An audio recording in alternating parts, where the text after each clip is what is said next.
Alors, bonjour tout le monde. Alors, bienvenue à la conférence sur fabrication de bacs de jardinage avec Robert Bélanger.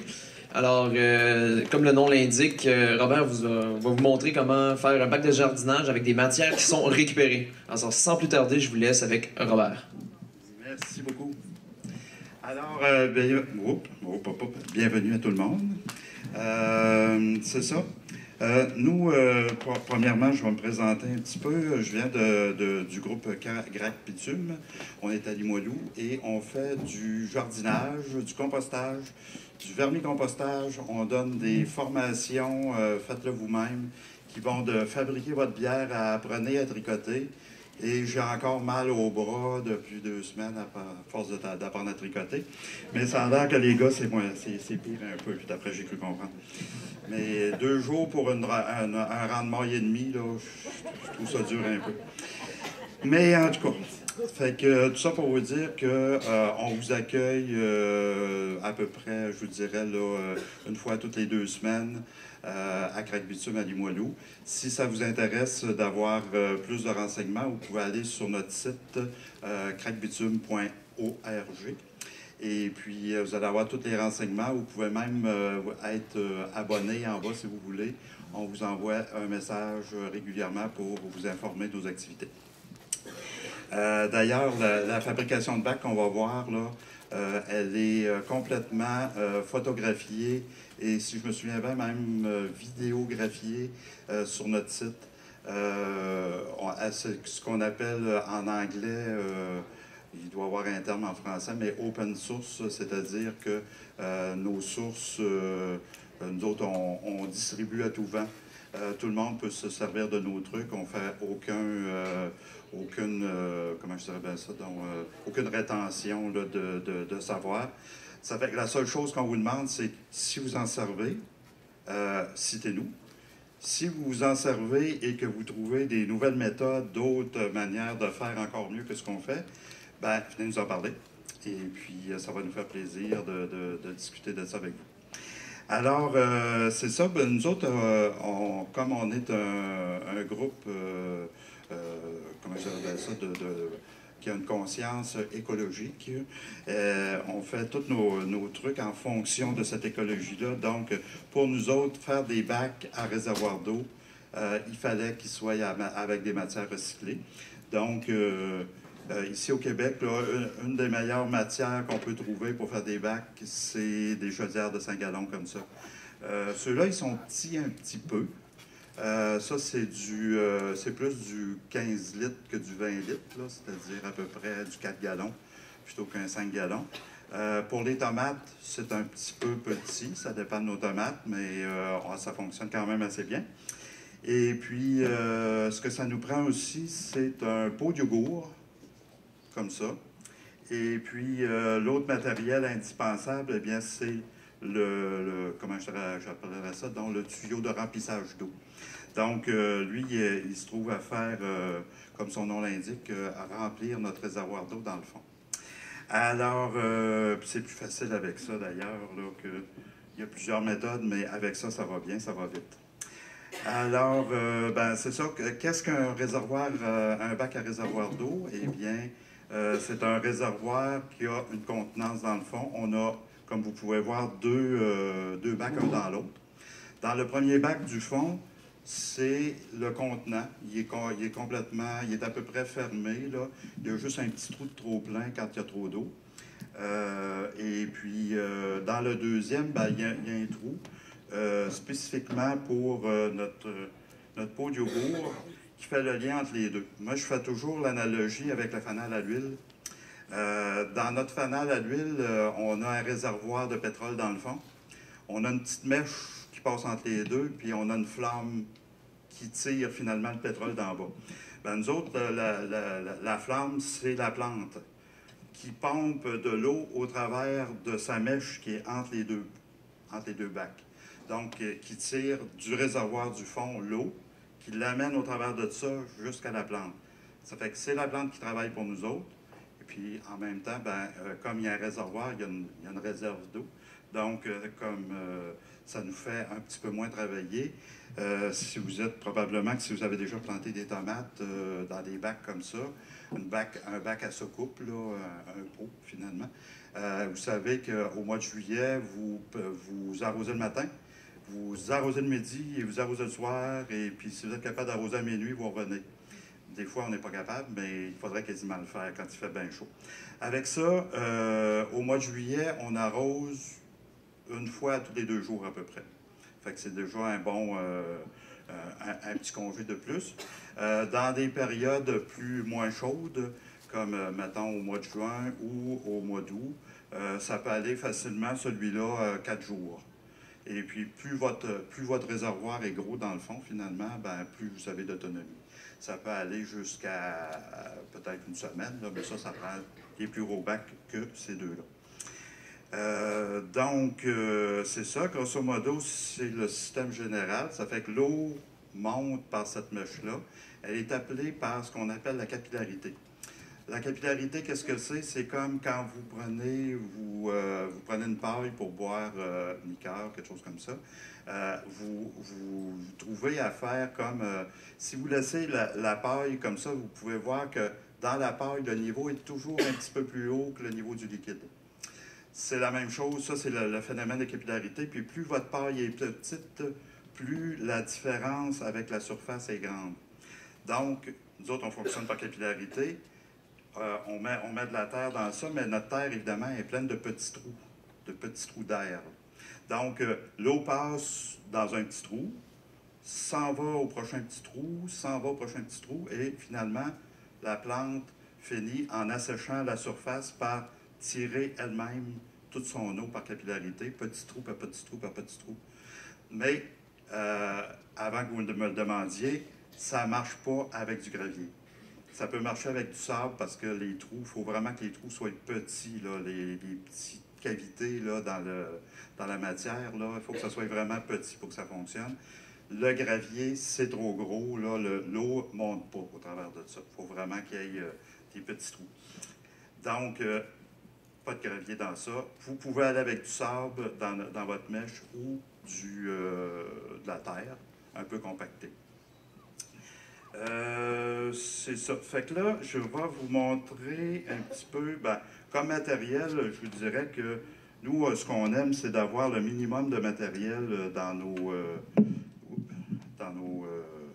même pas juste dans nos démonstrations, d'avoir du matériel qui ne coûte pas cher, qui est accessible à tout le monde et qui, finalement, que tout le monde peut se servir aussi, parce que si c'est trop compliqué, à un moment donné, on ne s'en sert pas, on ne le fait pas, c'est le final. Donc, on a inventé, pour faire un beau petit trou rond dans le fond, on a inventé le compas perceur. Le compas perceur, pardon, je vais m'éloigner. Alors, comme vous pouvez voir ici, là, ça c'est comme si c'était un compas. Donc, c'est notre pointe qu'on voit ici, là, la pointe piquante là, de notre compas. Et puis, ça ici, ça serait notre crayon, qui est aussi une pointe piquante dans ce cas-là, mais ça, c'est notre pointe à découper. Donc, on la met à la distance qu'on a besoin pour faire la grandeur du trou. Et puis, on tourne, tout simplement. Ça fait un beau petit trou très régulier. Et puis, évidemment, il faut y aller avec la mesure qu'on a, évidemment. Vaut mieux se tromper avec un trou trop petit qu'on peut agrandir, évidemment, qu'un trou trop grand où on ne peut plus rien faire, là. Malgré qu'on a quand même réussi à faire des petits miracles des fois en coupant des morceaux de peau de yogourt pour faire ce qu'on appelle en anglais un shim tout le tour. Donc, on rapetisse notre trou finalement, mais ce n'est pas l'idéal. Je vous dirais que vous pouvez vous tromper une fois, mais essayez de ne pas vous tromper 2 fois, par exemple. Ça fait que la seule chose qu'il y a à regarder au travers de ça, c'est que quand vous avez vos 2 pots, vos 2 bacs plutôt, vos deux chaudières, c'est que si vos chaudières sont pareilles, là, vous êtes certain d'une chose, c'est que la grandeur de la hauteur de votre réservoir va être égale à la hauteur de l'épaulement, là, si on veut qu'il y ait ici, là, entre mes 2 doigts, mettons, là, comme ça. Donc, ça vous donne une idée. Si, Comme là, ces deux bacs-là, ils ne sont pas tout à fait pareils. Donc, je me sers du plus grand en bas pour avoir un plus grand réservoir d'eau. Comme vous pouvez voir ici, on va y aller de l'autre côté. Oui, vous ne voyez rien, on va essayer ça. Ouais. Bon. Donc, comme celui-là est plus grand ici, on va s'en servir comme fond, comme bac de fond. Et puis, ce qu'on peut voir là, finalement, c'est qu'on a un réservoir qui est quand même assez grand, plus grand que cette distance-là ici. Ça fait que quand vous calculez votre hauteur là, de pot de yogourt, il faut y penser. C'est pour ça que quand on a deux pots exactement semblables, on n'a pas besoin d'y penser. On sait quelle grandeur qu'on a. Mais là, ici, on va avoir un petit peu plus grand. Mais en tout cas, pour l'instant, là, ça reste... vous allez voir ça quand on va le faire tout à l'heure. Vous allez voir plus spécifiquement. Alors, mais ça ne coûte pas cher à faire. C'est un vieux bâton de hockey avec une grosse vis et puis un machin qu'on achète chez Canadian Tire pour 3,99. Et ça travaille très bien d'ailleurs. Ça fait la job. Ça nous prend un tournevis, justement pour notre fameuse vis. Ça nous prend une scie, un petit marqueur, un petit feutre, et un bon couteau X-Acto qui coupe très bien. C'est ça qui est... pour notre finish, là, ça va bien avec ça. Et puis, ça nous prend aussi, évidemment, une perceuse avec une mèche à peu près un petit peu moins qu'un quart de pouce. Là. La grandeur du trou n'a pas beaucoup d'importance. C'est juste que, évidemment, il ne faut pas avoir un 8 pouces de diamètre. Mais quand vous avez à peu près un petit peu en bas d'un quart de pouce, vous pouvez faire tous vos bacs. Vous n'avez pas besoin d'avoir une série de mèches là, pour faire ça. Donc, là, ici, j'ai le document de fabrication. Ça, c'est la Bible pour faire nos bacs à réservoir d'eau. Évidemment, j'en ai pas pour chacun de vous, mais il est disponible sur notre site, fait que crackbitume.org. Il n'y aura pas de problème, vous allez l'avoir là. Et puis, c'est ça. Puis ça, c'est un peu, vous allez voir, le premier bac qu'on fait, il est toujours un petit peu plus compliqué. Des fois, ça nous prend une petite heure là, à le faire. Mais quand on vient habituer le deuxième, le troisième, là, ça descend facilement en bas de 10 minutes. Là. Des fois, c'est plus compliqué de tout ramasser les outils que de faire le bac lui-même. Là. Fait que quand on a juste ça à faire, des fois, c'est comme plate d'aller tout chercher les outils pour un petit 10 minutes, mais bon. Alors, je vais passer très rapidement là, sur notre document. Et puis, si vous avez des questions, gênez-vous pas, posez-la tout de suite. Par contre, on a juste une heure, donc à un moment donné, s'il y a trop de questions, on répondra après, là, après 4 heures. Alors, c'est moi qui est pesant. C'est ça. Donc, ces bacs-là, ils ont été inventés à Montréal par un organisme qui s'appelle... voyons, c'est parce que je perds son nom, Alternative. Les autres, ils ont fait beaucoup d'expériences sur le toit de l'Université de Montréal. Et puis, ils sont arrivés avec ce système de bac-là. Puis nous autres, on a amélioré le système. Ça fait que c'est encore, comme je disais tout à l'heure, open source. On prend une méthode, on l'adapte, on la transforme, puis après ça, on passe au suivant. Puis là, c'est ce qu'on fait aujourd'hui. On passe à tous vos suivants, toutes vous autres. Alors, c'est ça. Donc, comme matériel, moi, je vous dirais, petit conseil de départ, pour les premiers bacs, ça prend 2 chaudières. Mais si vous vous trompez, ça peut arriver, prévoyez-en donc plus. Si vous en avez 4, là, vous trompez une fois, après ça, vous allez savoir quoi faire, comme on dit, là, ou ne pas faire, dépendant. Alors, c'est ça. Puis, une dernière petite chose aussi, là, c'est que vous pouvez faire ça avec n'importe quoi. Vous auriez, mettons, des piscines pour enfants, là, ça pourrait être la même chose. Vous mettez 2 piscines, une par-dessus l'autre, avec des supports, puis vous mettez des mèches là, à tous les pieds carrés, à peu près comme ça. Et puis, vous pourriez faire un gros bac, finalement, à réservoir d'eau. Ça peut se faire avec n'importe quoi, 2 baignoires, une dans l'autre. Peut-être pas, mais enfin, c'est rare qu'on en a 2 qui ne servent à rien, là. Enfin, mais ça pourrait, ça pourrait. Là, ici, sur notre site, vous allez avoir comment fabriquer le fameux compas à découper. Et puis, c'est ça. Donc, chaudière intérieure, ben, c'est ça, c'est la fabrication. La fabrication. Puis là, j'ai essayé de voir le maximum là, de possibilités là, où, qui pourraient vous arriver. Mettons, comme un bac plus petit, un bac plus grand, un bac de ci, un bac de ça. Ah, ben là, mes bacs ne fonctionnent pas, qu'est-ce que je peux faire? J'ai essayé de voir le maximum de possibilités. Ça se peut que j'en aille oublié, mais en tout cas, j'ai fait je me suis tordu les méninges pour ne pas en oublier. Ça fait que tout à l'heure, on va en faire un très rapidement. Vous allez voir que ça va quand même assez vite. Pour la culture, ben, c'est ça, à Québec, le dernier gel est le 25 mai. Donc, on fait attention à ce qu'on sème avant le 25 mai. Ça, ces bacs-là, ils peuvent être mis évidemment avant.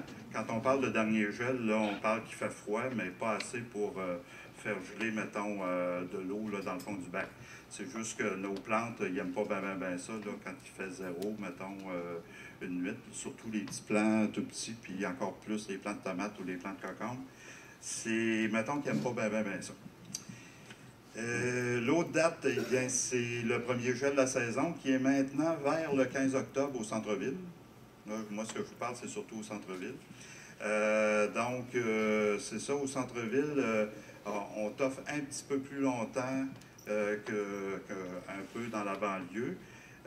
Donc, c'est à peu près vers le 15 octobre, c'est ainsi, là, depuis quelques années. Là, on est au 15 octobre. Je me souviens, quand j'ai commencé à jardiner, on était, mettons, la fête du travail, là, on commençait à avoir peur à nos tomates. Maintenant, ben, au mois d'octobre, il n'y a pas trop de problème. Pour les terreaux qui vont dans ça, je vous déconseille fortement d'acheter de la terre noire. De toute façon, achetez jamais de terre noire. C'est pas plus long que ça. Que ce soit pour des pots comme ça ou aux plantes de maison, etc. Une plante, elle n'aime pas ça, là, avoir des pieds dans la terre noire. La terre noire, il n'y a rien là-dedans. Il n'y a absolument rien. Elle est acide. Il n'y a pas d'éléments nutritifs. Ils vous la vendent pas cher. C'est ça qu'elle vaut. Au bout de 3 semaines, vos plantes commencent à demander la porte parce que là, il n'y a plus rien à manger. C'est pire qu'un ado, là, il n'y a rien à faire. Ça fait que si vous achetez de la terre noire, mettez-lui beaucoup d'autres choses avec. Un des seuls là, que j'ai trouvé qui avait un bon rapport qualité-prix, je ne vous dirai pas d'où ce qui vient parce que la compagnie est ici, là, sur le dessus. Mais ce qui est intéressant, là, c'est ce qui est marqué ici. C'est-à-dire, il y a du compost, il y a du sable, il y a de la terre noire, malheureusement, mais il y a d'autres choses avec. Et puis, il me semble qu'il y a un autre, il y a de la chaux, je pense, si je me souviens bien. De la mousse de tourbe. Donc, ça, c'est pour... Oui. Ça, c'est un des seuls terreaux que j'ai vu là, qu'on peut acheter, mettons, assez facilement, là, qui a des trucs comme ça indiqués dessus. Ces pots-là, ces bacs-là, ces terreaux-là, pardon, c'est tout simplement, au Québec, il n'y a aucune réglementation qui oblige les compagnies à mettre ce qu'il y a dedans, à nous indiquer ce qu'il y a dedans. Donc, ici au Québec, là, à la rigueur, là, le fabricant, là, il monte un tas de compost à 3 km au sac, là, puis il dit qu'il y a du compost dedans. Il n'y a aucune réglementation. Il peut y avoir 3 pincées de compost dedans, puis il marque avec compost. Donc, on n'est jamais sûr de ce qu'on achète. Quand c'est marqué avec un pourcentage comme ici, ben là, on sait que, ici en particulier, il y a 20% de compost. Ça fait que là, ben, en tout cas, c'est ça qu'il faut croire à la compagnie aussi, là. Mais en général, une compagnie n'aurait pas intérêt, mettons, à nous indiquer, à nous faire des mauvaises indications. Donc, terre noire, mais avec beaucoup d'amendements dedans. Celle-là n'est pas chère d'ailleurs, elle vient en spécial assez régulièrement chez quelqu'un qu'on connaît, que je ne dirai pas. Donc, c'est ça. Et puis, nous autres, dans nos bacs, ce terreau-là, il peut être utilisé d'une année à l'autre, en autant que vous n'ayez pas eu, évidemment, des grosses infestations, des maladies, ou etc. Si vous avez une maladie, mettons, qui est difficile à se débarrasser, débarrassez-vous du tas après, puis lavez votre bac comme il faut après pour pas que transmette la maladie à la saison suivante. Donc, sinon, ben, écoutez, l'année d'après, vous remettez du compost dedans, vous mélangez, puis vous continuez. Nous autres, on a des bacs là, depuis 2008 qui roulent encore avec la même terre, mais qu'on amende avec beaucoup de compost, par exemple. Il y a des expériences qui ont été faites par les urbainculteurs, si vous les avez vues, oui. La marque, je ne sais pas si je peux vous le dire, ça vient de chez Canac Marquis, puis c'est de la terre à jardinage. Non, mais ça vient de chez Canac, là, je l'ai dit, là. Puis il est assez souvent en spécial à 2,69. C'est quasiment comme une publicité. Mais... Ah, ben oui. Ben oui, c'est ça, mais moi, je n'ai rien entendu. Donc, c'est ça.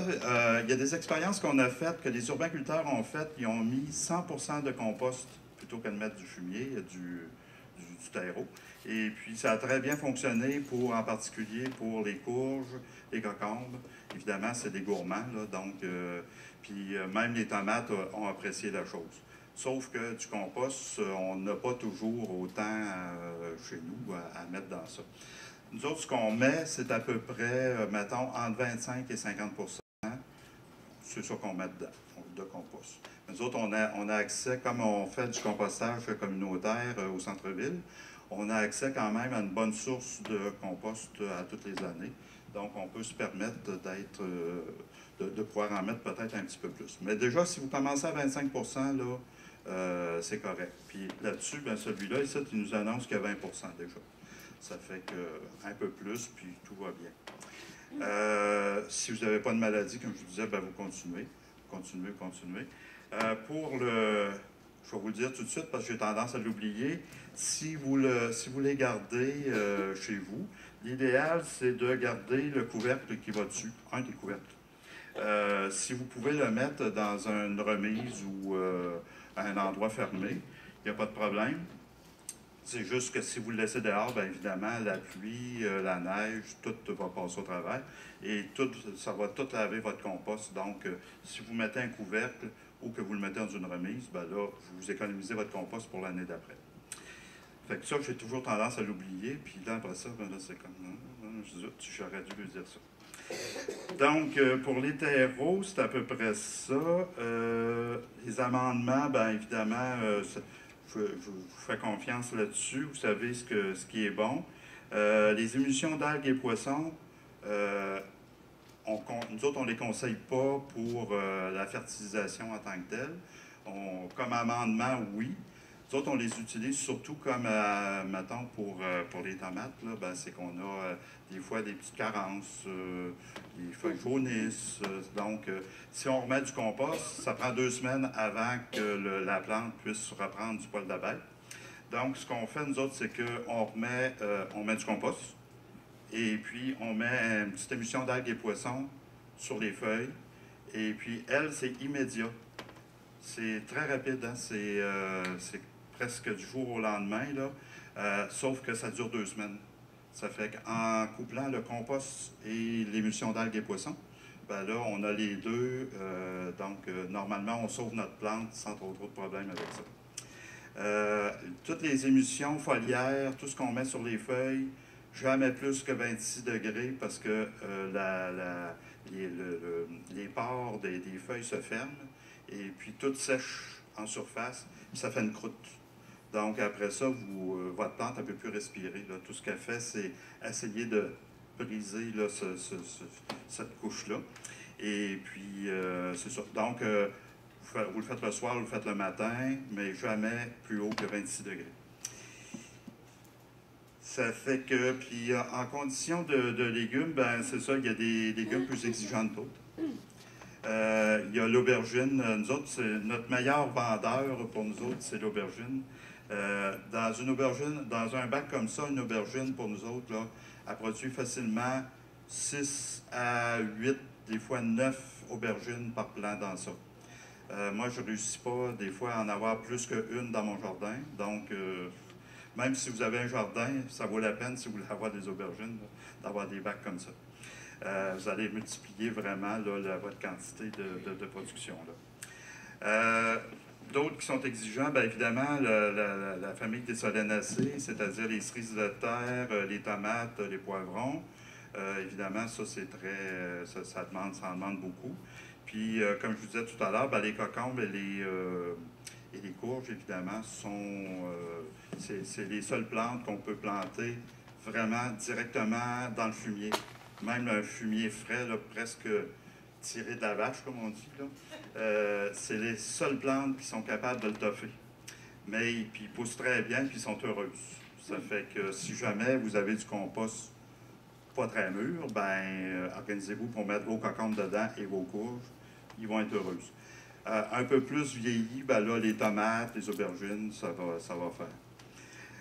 Les moyennement exigeants, ben c'est ça, les betteraves, les épinards, les oignons. Et les peu exigeants, ben les petites carottes nantaises, là, ça ne nous en prend pas trop.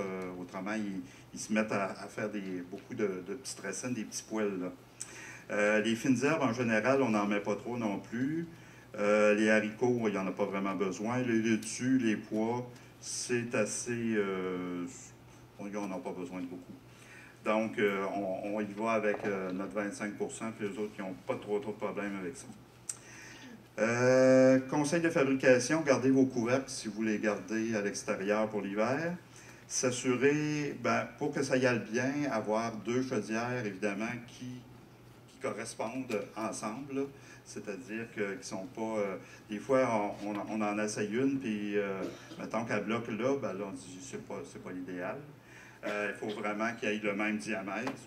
Là, ici, on a des carrés, mais ça peut être des rondes aussi. Hein. Il n'y a pas de différence avec ça. Toujours avoir plus de pièces de matériel que nécessaire, surtout si vous commencez. Ça évite le stress, et puis si jamais vous vous trompez quand même, ben, vous allez avoir d'autres... vous allez pouvoir continuer quand même. Les chaudières, ben, ils peuvent être récupérés un peu partout. Restaurants, bars à sushi, etc. Il y en a de moins en moins parce qu'on dirait que maintenant, les restaurants s'alimentent plus avec des espèces de pochettes en plastique pour la mayonnaise et les autres trucs comme ça. Donc, avant, c'était ça qui était le standard. Maintenant, ben, c'est autre chose. Mais il s'en fait encore. Les pots, en particulier, la sauce soya, c'est un bon gros pot, là, parce que en général, c'est vraiment un 5 gallons, là, ça fait qu'il est vraiment plus gros que les autres. Chaque chaudière devra être nettoyée pour enlever les huiles, le sel et le vinaigre, évidemment, parce que c'est pas très bon pour nos plantes. Les chaudières remplies d'eau savonneuse, quand on nettoie et qu'il y a des enfants alentour, bien évidemment, il faut faire attention. Il n'y a rien de plus intéressant pour un enfant que de voir comme une espèce de petit tas de ballon en bas, puis de se plonger la tête dedans, puis bon, après ça, il n'est plus capable de sortir. Donc, c'est juste la bonne grandeur pour un enfant, ça, en passant, là. Puis vous allez voir que bien souvent, sur les bacs, là, il s'est indiqué dessus, attention, parce que les enfants aiment ça.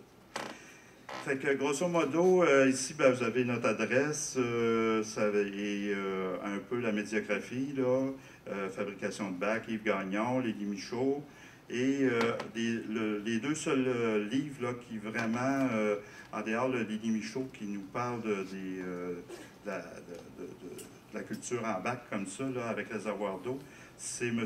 Edward C. Smith, Cultivez vos légumes et vos herbes en pot, et le grand livre du potager. C'est un des seuls là, en français qui a été traduit, parce que c'est un monsieur du Vermont.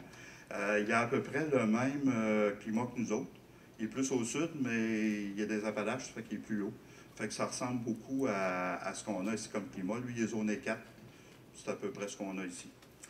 Et puis, il est très intéressant parce que lui, il a fait beaucoup d'expériences aussi avec différents légumes.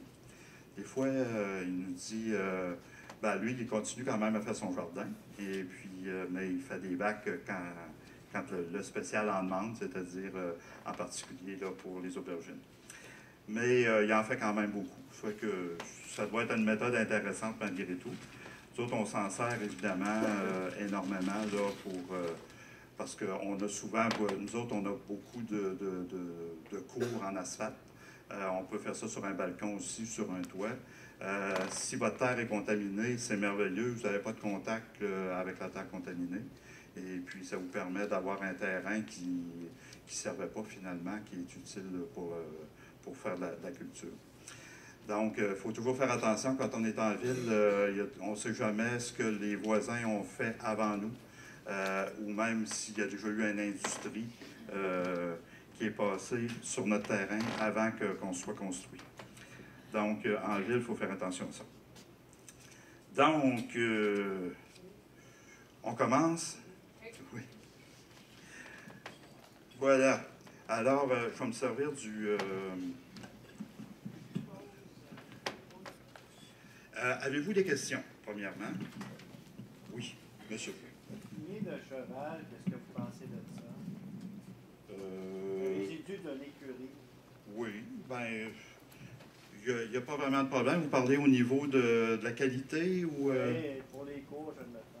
Ah oui, il n'y a aucun problème avec ça. La seule chose qui peut être, dépendant de ce que vous prenez votre fumier, si vous le prenez dans une écurie avec chevaux de course, vous allez probablement trouver beaucoup de seringues et d'autres machins bizarres. Là. Mais ça, c'est quand même, c'est relativement facile à enlever. C'est juste que quand vous le recevez, vous faites le tri. Mais normalement, là, ici à Québec, on a une écurie là, pour les calèches. Là, puis eux autres, c'est beaucoup moins pire. Là. Ils ne dopent pas les chevaux là, à coups de seringue. Là, donc, il n'y a pas vraiment de problème. Fait que ça, c'est un bon amendement. Ça, il n'y a pas de problème avec ça. Ça dépend toujours de ce que vous faites. Le fumier de cheval, là, c'est qu'il a tendance à chauffer vite. Donc, on s'en servirait avant, en particulier pour les couches chaudes. Fait que ça, c'était parfait. Là, au printemps, on mettait ça dans le fond, puis ça, avec un cadre fermé, là, un couvercle, et puis là, ça tenait tout au chaud. Le chauffage se faisait tout seul avec notre fumier. Donc, tout allait bien pour nos plantes. Là, ils étaient heureux.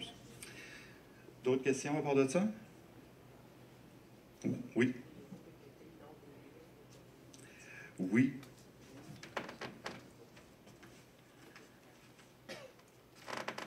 Si vous retenez M.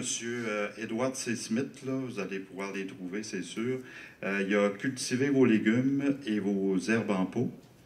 Et le deuxième, c'est le grand livre du potager. Oui, OK. D'autres questions? Oui, madame? Est-ce qu'on peut mettre une vivace là-dedans, comme un petit plan une petite vigne, quelque chose comme ça? Là? Ça, je vous dirais, si vous avez un endroit pour les garder l'hiver au frais, mais pas dans le gel, oui, il ne devrait pas de problème.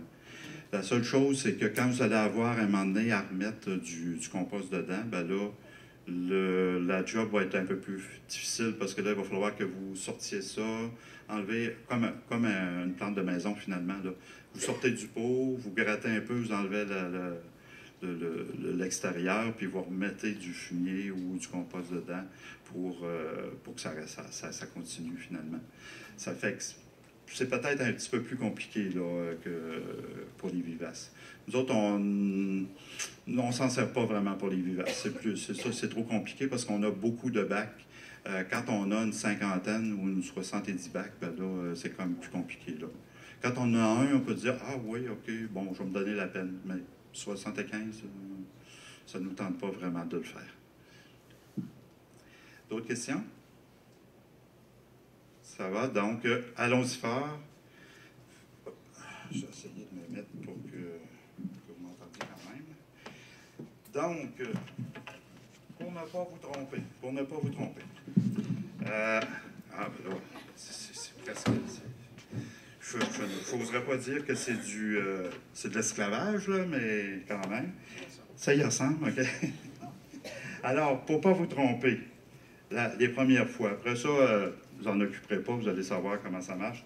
Vous marquez tout simplement extérieur, EXT, allez-y avec votre code personnel.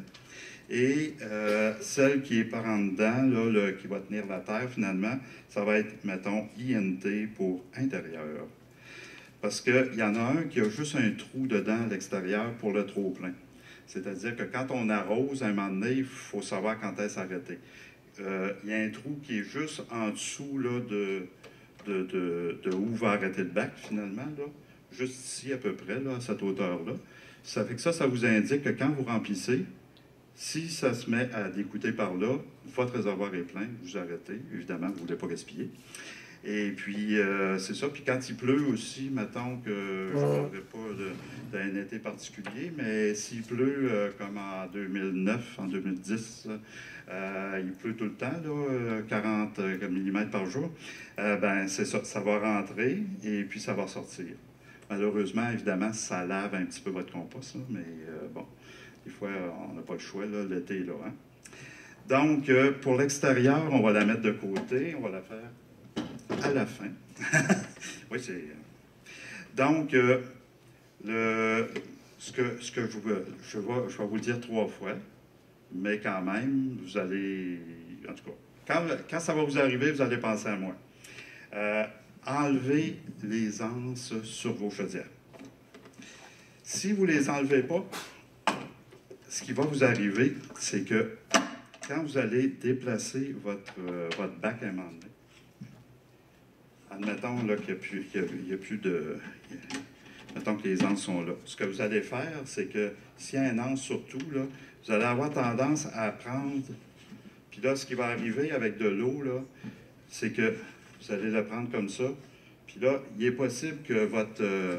tout tombe dans le fond, avec le plant de tomate avec. Parce que là, quand vous faites ça, si vous le prenez par en dessous, ben là, tout se tient, c'est évident. Si vous le prenez ici, votre pot de yogourt va s'en aller dans le fond, la terre va suivre et généralement le plant de tomate aussi. Donc ça, c'est pas bien le fun. Là, ça fait 2 fois que je vous le dis. Prenez-les pas par le haut, prenez-les par le fond. Quand ça va vous arriver, vous allez penser à moi. Ça ne vous arrivera pas, là. Là, vous êtes averti, ça fait 3 fois que je vous le dis. Mais quand ça va vous arriver, vous penserez à moi. Je vous dirais que même moi, des fois, ça peut m'arriver. Je n'aimerais pas personne, là, mais ça peut m'arriver. Alors, ce qu'on fait, on sort de notre compas à découper. On va le faire vite, là, je ne suis pas sûr qu'on va le faire à 100 là, comment est-ce qu'on dit ça, 100 fité. Je n'aime pas le mot. Oui? La longueur de votre que vous avez pris pour votre compas, c'est quelle longueur? Est-ce que c'est la longueur, le diamètre du pot de yogourt? Oui, c'est ça. Le fond? Là, vous savez là, que votre hauteur là, que vous avez besoin, là, si on regarde ça ici, là, mettons que vous avez besoin de cette hauteur-là. OK. Mettons que vous savez que c'est cette hauteur-là, mettons. OK? Ce que vous allez avoir dans le fond, ce qui va dépasser finalement du pot comme ça, ça va être cette hauteur-là. OK? Peut-être que là, pour ce pot, ces bacs-là, ça va être cette hauteur-là. Puis peut-être que, mettons, pour une autre sorte de bac, ça va être cette hauteur-là. OK? Comme vous pouvez voir, là, le diamètre ici n'est pas pareil que là. Donc, il faut mesurer ça. C'est pour ça que des fois, ça peut arriver qu'on ait besoin de mettre un petit renfort tout le tour parce qu'on a fait un trou trop grand. Si votre trou est trop petit, ben là, vous prenez votre X-Acto puis vous continuez à en enlever tout le tour. Et puis, vous finissez par avoir exactement le bon diamètre.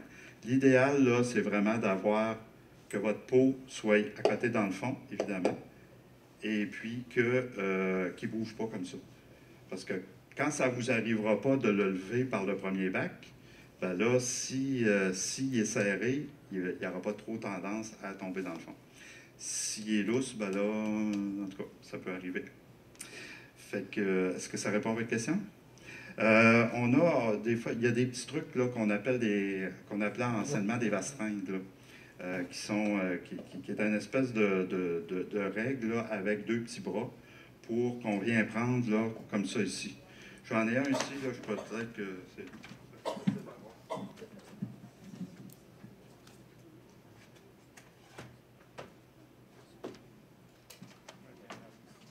Alors, c'est ça, ça a juste 2 bras, comme ça, et puis on peut venir prendre la mesure. Parce qu'il n'y a rien de pire que de prendre une mesure sur un pot rond ou sur un objet rond, peu importe. C'est très difficile parce qu'on ne sait jamais où on est exactement. Est-ce qu'on est exactement à le plus grand diamètre ou bien on est juste à côté?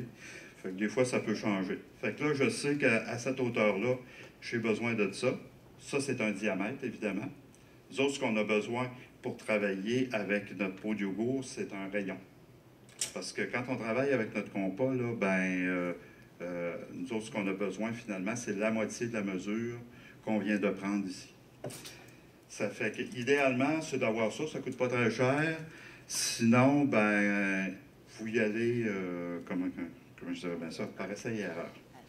Et puis, vous espérez que tout va bien aller. Merci beaucoup. Donc, là, je vais y aller au pif, parce que je vais vous dire que je n'ai même pas mesuré pour savoir si mon pot de yogourt allait fonctionner là-dessus. Là, c'est à toute vapeur. Il faut que ça se fasse avant 4 heures. On roule, on roule, on roule. Puis, s'il n'est pas tout à fait correct, vous me pardonnerez. Donc, on fait ça comme ça.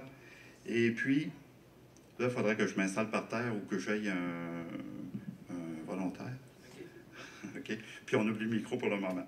Fait que l'important, c'est juste d'y aller régulièrement tout le tour, de ne pas faire des creux à certains endroits, puis moins creux à d'autres endroits, parce que là, vous allez voir que ça fonctionne vraiment plus mal comme ça. Donc, ici. Fait que fais juste me le tenir comme ça ici.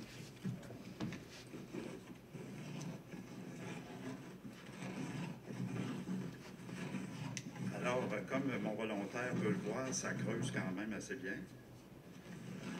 Ça fait une belle petite marque ronde. Comment ça s'appelle, cet outil-là? Nous autres, on a cherché longtemps à savoir comment l'appeler, puis maintenant, on l'appelle le compas découpeur. Oui, mais quand on a juste là, Ah, celui-là, là, ici? Ça, c'est une pointe à tracer. Pointe à tracer. C'est qu'elle est durcie pour, quand on écrit, là, mettons, on fait du travail sur du métal, là, pour indiquer des lignes à couper ou des trucs comme ça. C'est ça que ça prend. C'est pointu, mais c'est très dur. C'est ça l'important. Spécial chez Canac? Non. Ceux-là, je ne les achète pas chez Canac. Il n'y en a pas chez Canac. Je les achète chez Canadian Tire. Mais enfin.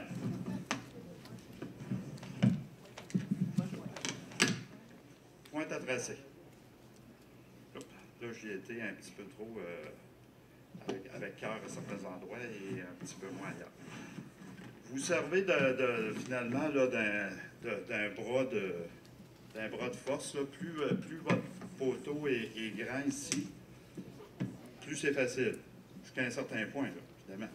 Parce que là, vous voyez que je suis en train de forcer comme un défoncé. Bon. J'ai tout fait exactement ce que je vous ai dit de ne pas faire. Fait que c'est merveilleux. Fait que tout à l'heure, probablement que je vais prendre le bac du haut pour vous faire plaisir. Que tout tombe par terre. Bon. OK. On l'a. Ouf. Bon. Donc, ça fait un beau petit trou. Il est bien beau. Et puis là, la seule chose, c'est qu'on ne sait pas s'il va faire. Mais j'ai l'impression qu'il va être pas pire. Pour les premières fabrications, puis même les autres, là, je vous dirais, allez-y, faites beaucoup d'essais.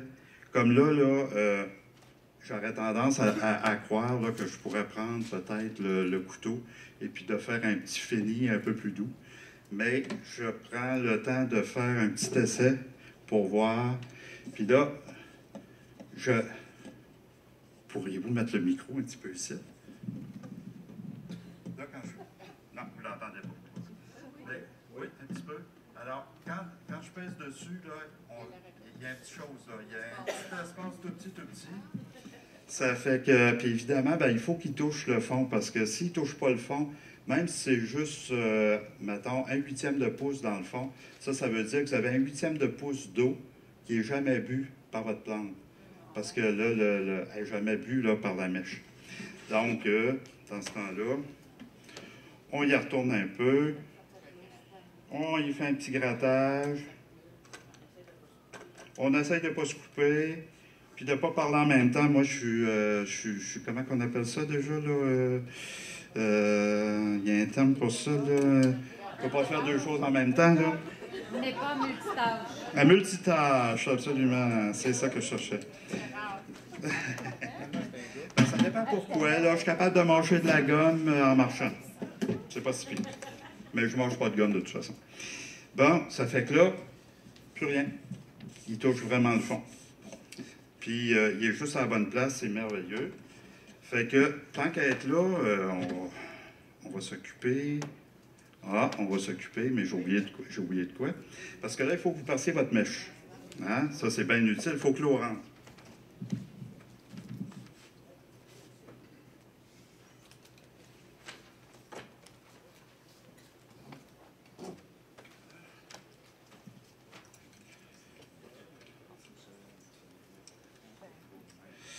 Donc, on arrive-tu dans le temps?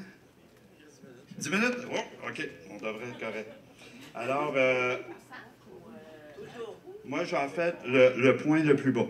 C'est-à-dire qu'ici, là, vous allez voir, là, il y a comme, le centre est comme sous-élevé, si on veut. Là. Donc, il faut y aller au moins sur le bord. Mais des fois, il faut peut-être mieux en faire un petit peu plus. Oups, un petit peu plus qu'un petit peu moins. Fait que moi, j'en fais 4 dans le fond, sur la bordure. Puis pour le plaisir, j'en fais 3 en plein centre. Juste pour le plaisir. Pour faire joli, même si on ne les voit pas. Et puis après ça, je fais 3 rangées de 4 trous.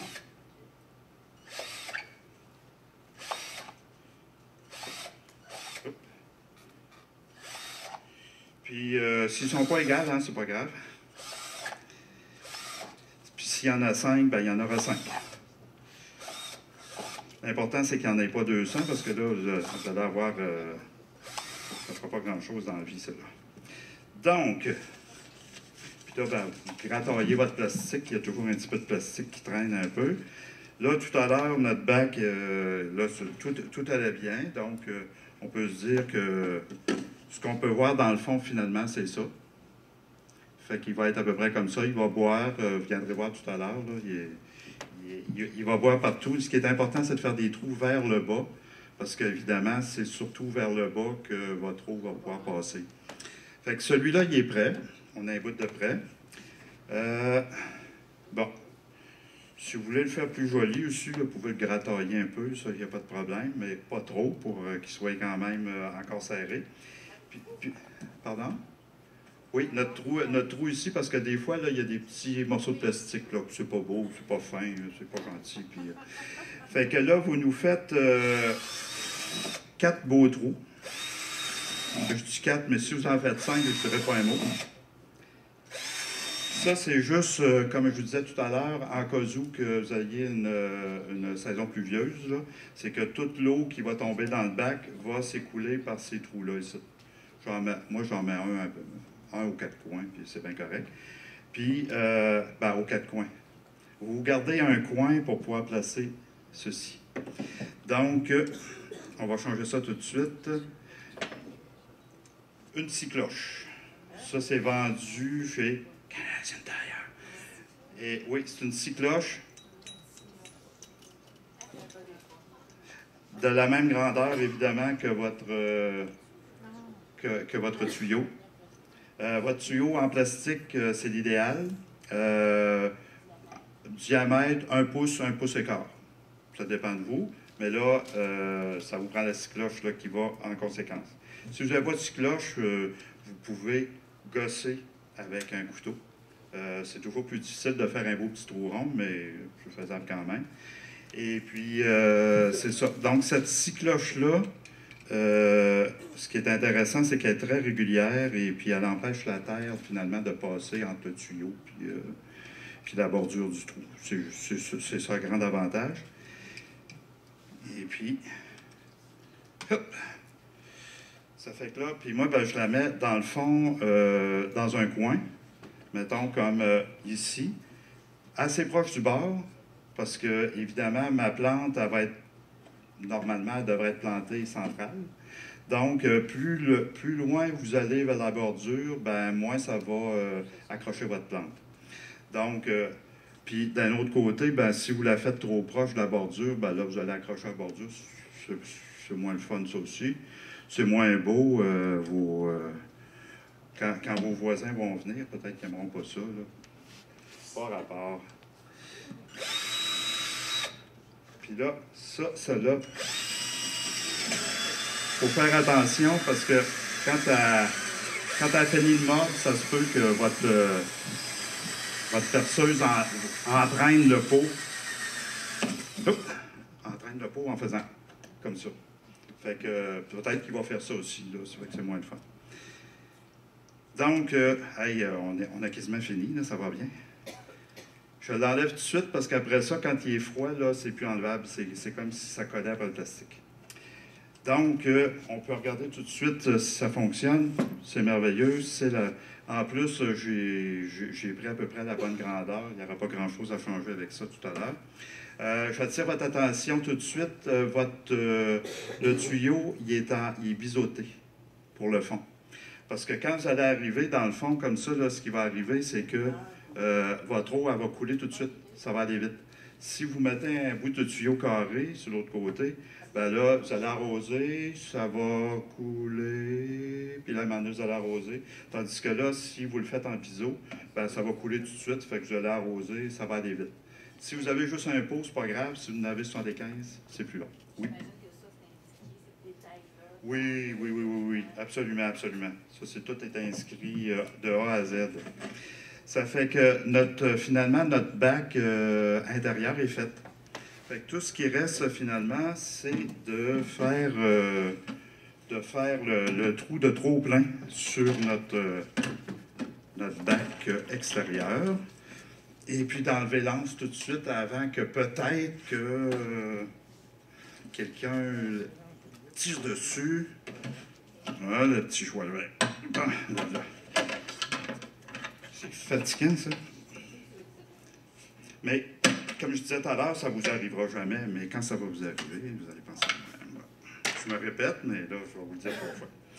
Donc, ça, c'est l'extérieur. Fait qu'on sait que, évidemment, ces pots-là, ces bacs-là vont être comme ça. Fait que je les accote au bon endroit. Je viens prendre une petite marque pour savoir où finit le pot, finalement. Il finit à cette distance-là. Puis là, je descends à peu près, un quart de pouce à peu près, même pas, là, un petit peu plus bas. Parce que là, ici, là, ça va être vis-à-vis de notre fond. Fait que si on fait un trou là, ça ne fera pas un grand trou de trop plein, si on veut, là. Donc, on descend un petit peu, à peu près un quart de pouce. Et puis, on fait notre trou. Il faudra que je le change. Et voilà, merci beaucoup. Hop. Je suis en train de tourner à l'envers, là. J'ai l'impression d'être un cobaye qui se fait poursuivre par un micro. Ben, toujours la même grandeur, servez-vous pas d'autre chose que à peu près cette grandeur-là. Donc, c'est pas plus long que ça. Je vous dirais que là, pour l'instant, le bac est fait. Tout ce qui reste à faire, c'est de faire le montage. Idéalement aussi, là, vous avez fait votre trou de trop-plein ici. OK? Organisez-vous pour que votre tuyau soit vis-à-vis de la face où vous avez fait votre trou. Parce que quand vous allez arriver ici, comme ça, il est un petit peu trop grand, là. Vous voyez, il dépasse un peu. Il faudrait qu'il soit un petit peu plus petit que la bordure du pot. J'ai pris ça au pif. Ben, c'est ça, je le mettais à peu près ici. C'est parce que quand vous allez remettre le couvert après, pour l'hiver, ben là, ça ne marchera pas. Donc, si vous arrivez avec votre arrosoir comme ça ici, ben là, vous allez pouvoir regarder en même temps si ça déborde ou pas. Si vous le mettez de l'autre côté, vous allez regarder ici, vous allez regarder là, vous allez regarder ici, vous allez regarder là. Puis à un moment donné, ben, enfin, ça va arriver, mais vous allez gaspiller un peu d'eau. Donc, puis là, évidemment, ben, là, le grand plaisir, c'est de voir si tout marche. Donc, tout est là, tout est beau, tout est correct. Et, évidemment, vous ne faites jamais ça. Bon. Je me suis-tu répété?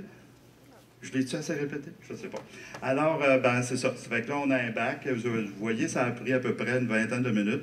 Mais en général, là, quand on est habitué, c'est 10 minutes seulement. Des questions. C'est le temps de les poser. Dans le petit bac de yoga, vous placez du sable? On peut placer du sable, mais on s'est aperçu qu'on dirait que le sable conduit pas assez l'eau. On dirait qu'il n'y a pas assez de bulles d'air là, dans notre sable. Puis on dirait que la plante est comme assoiffée. On dirait qu'elle n'est pas capable de tirer assez. Ça fait que maintenant, on ne met plus de sable dedans, on met tout simplement là, de terreau ordinaire, mais on essaye de le compacter un peu plus.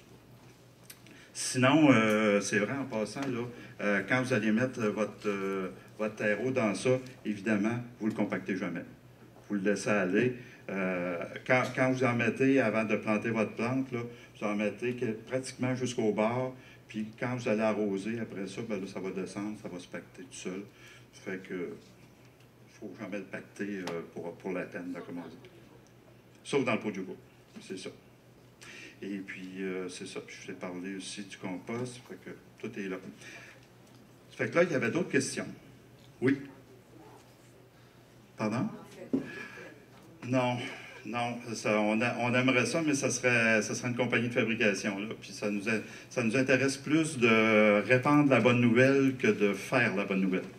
Ça fait qu'on vous dit, faites-la chez vous! Ouais, parlez-en, puis peut-être qu'ils vont nous envoyer une petite subvention par le rebound. Là, on ne sait pas. Là, on peut espérer. Oui? Si vous mettez un plant, mettons, d'aubergine, oui? Ton plant, quand il est jeune, il est un petit peu plus bas que ton bac. Ah, ben là, à un moment donné, elle va pousser. Oui, c'est ça, mais je veux dire, vous mettez quand même votre plante au même endroit, c'est-à-dire que le collet de la plante là, va être à peu près à cette hauteur-là. OK, là. mais tu ne la mets pas dans ton yogourt, là. Non, on ne la met pas plus basse. C'est juste parce que ce qui arrive, là, c'est que dans n'importe quel bac, que ce soit des pots ordinaires avec une soucoupe en dessous ou des bacs comme ça, c'est que plus on les met creux, plus ils sont solides. Ils se tiennent, la tige est serrée par la terre, ça va bien. Mais moins vous avez de place pour les racines, parce que là, vous allez trop creux finalement. Là. Ça fait que, normalement, là, ces plants-là, là, ils font leurs racines, ils s'établissent.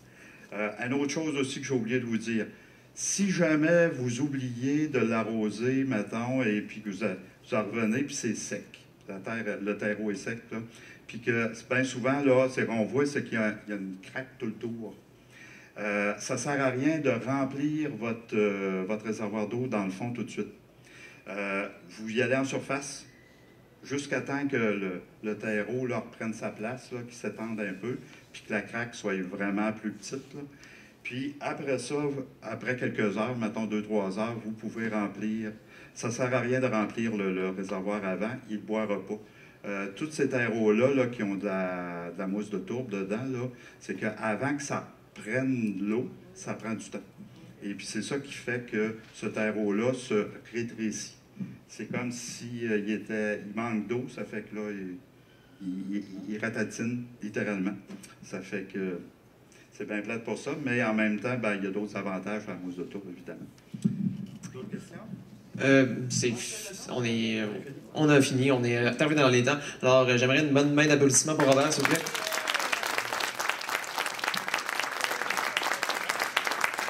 Alors, de toute façon, pour les questions, Robert va encore rester un bon petit bout de temps. Et sinon, si vous quittez la salle, ben, je vous invite à faire un petit don pour la journée des semences. Et dans le fond, une bonne fin de journée.